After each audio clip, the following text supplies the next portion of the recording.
Hi guys, good morning. Welcome to Koisab channel. Ayan. Good morning po sa inyong lahat and andito na naman tayo. Magbe-bake po tayo ng cookies. Ayan, yan po ang request sa akin ngayong araw na ito. So, samahan niyo ako guys. At i-bake natin para fresh na fresh. And then dadalhin natin mamaya, di-deliver natin mamaya. 12 pieces lang naman yung order. And gagawin ko na siyang 24 pieces para meron din akong extra for myself. At syempre sa aking mga kaibigan. Ayan. So, samahan niyo ko guys. And thank you na agad-agad sa panonood niyo. Ayan. Let's bake!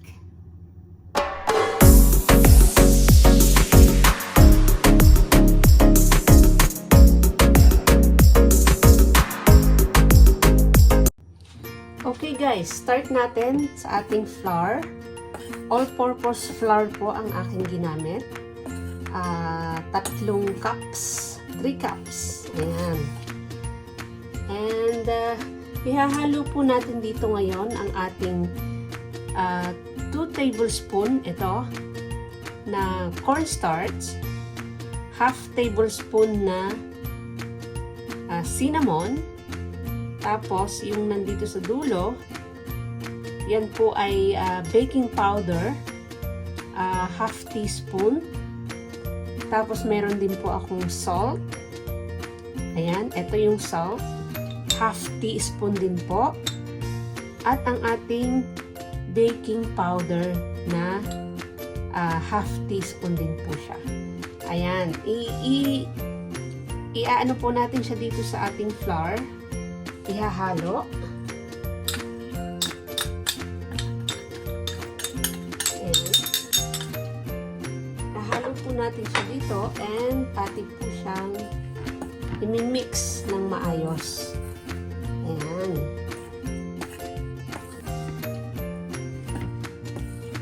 Request po ito sa akin guys ng aking ng mga staff ni Amo. Kaya ayan. Ito ang gusto nila, cookies. And, ayan, nahalo na po natin guys. So, iset aside po muna natin siya. Ayan, iset aside po muna natin. And guys, meron tayo ditong 2 itlog. Ayan. So, ating ibibig dito. Lightly lang po. Ibig natin yung 2 itlog.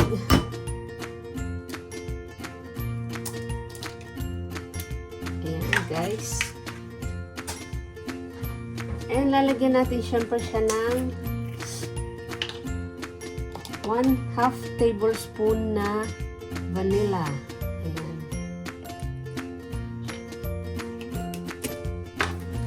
At syempre, bibit natin.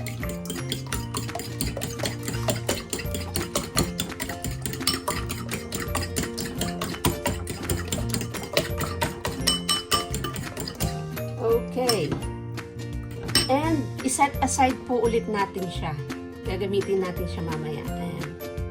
And eto guys, meron tayong 2 stick na butter, unsalted butter. Ito po ay fresh from the fridge. So, hindi na natin kailangang palambutin. So, hiniwa-hiwa ko lang po siya into cubes. And, syempre, ating ibibit.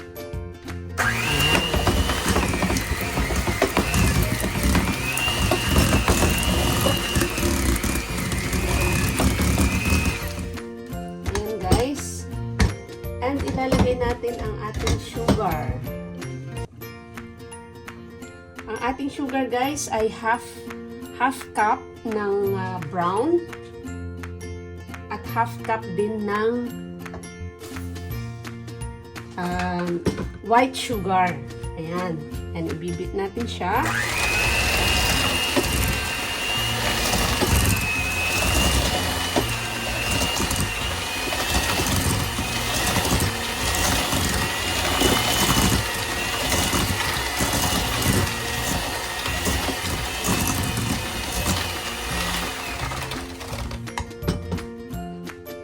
guys, ilalagay natin yung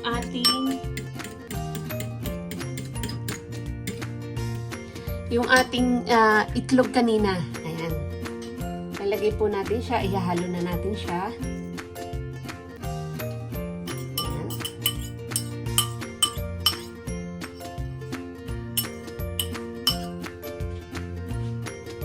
Ayan guys.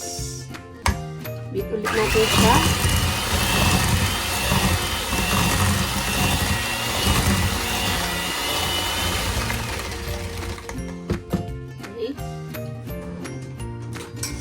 And scrape po natin yung tabi-tabi para masama lahat dun sa pag ating minimix. Ayan guys.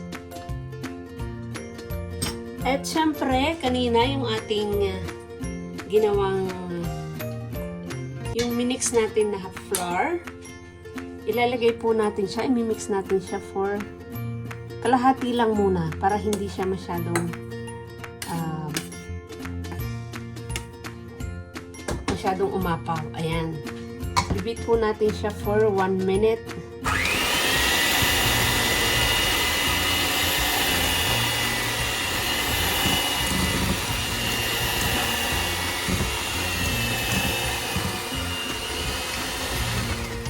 Ayan.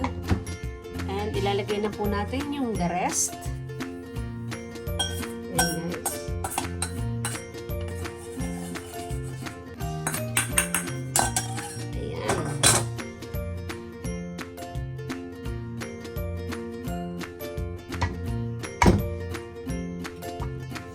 Natin ng maayos para hindi siya masyadong ayan guys.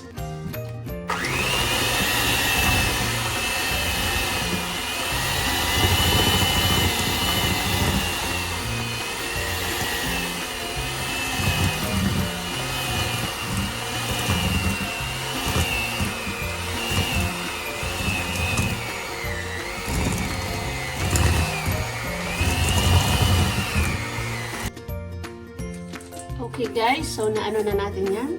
Lalagay na natin ng 200 grams na dark and white chocolate chips. 200 grams lang po ang ginamit ko kasi matamis na siya. Yan. Yan, haluin natin.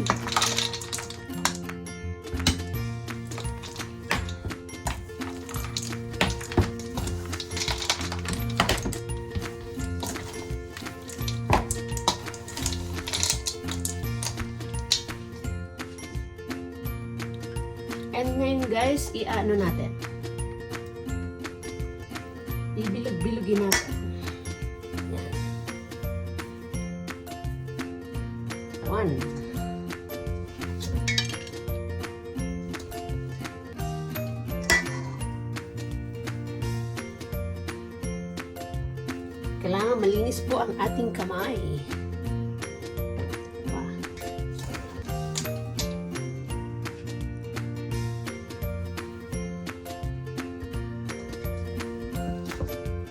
And ilalagay po natin sa fridge for about 30 minutes before natin siya i-bake. Ayan. I-bake po natin siya for only 12 minutes. 12 minutes lang po siya para hindi siya masunog.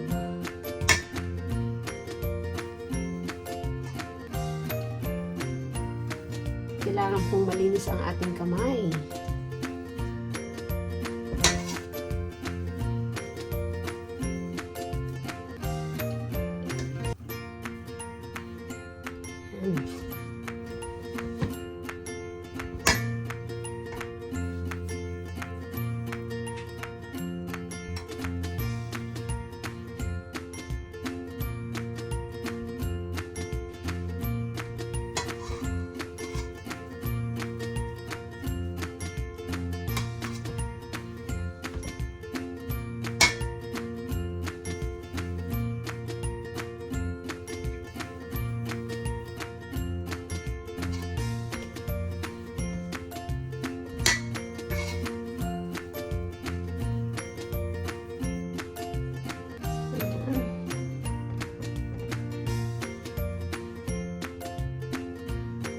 So guys, ito na siya.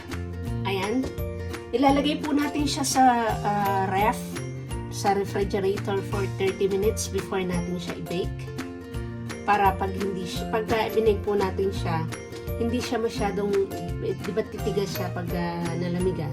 Pag nilagay natin na i-bake, hindi siya masyadong magiging flat. Ayan. So, ilagay po natin sa ref. And, let's bake it later. Okay guys, mainit na ang ating oven. So, ilalagay na natin siya.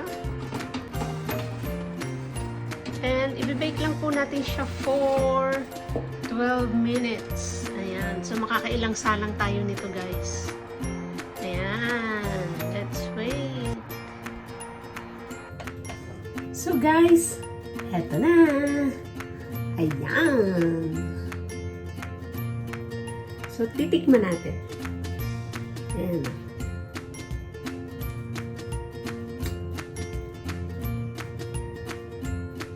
Titikman natin, guys.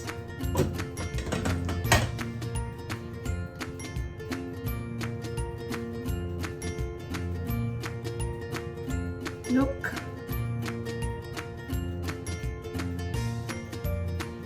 Tama-tama na nanghalian na ako.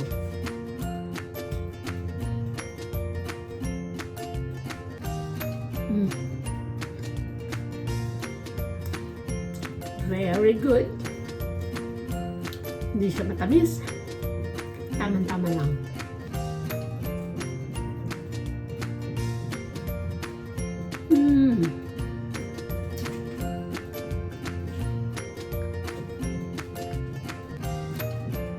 Sarap. Sarap siya guys.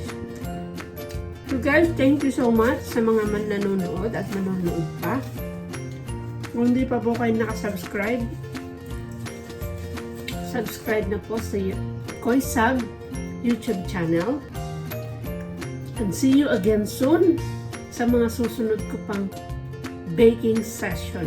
Ayan. Thank you, thank you, thank you. And God bless everyone. Thank you.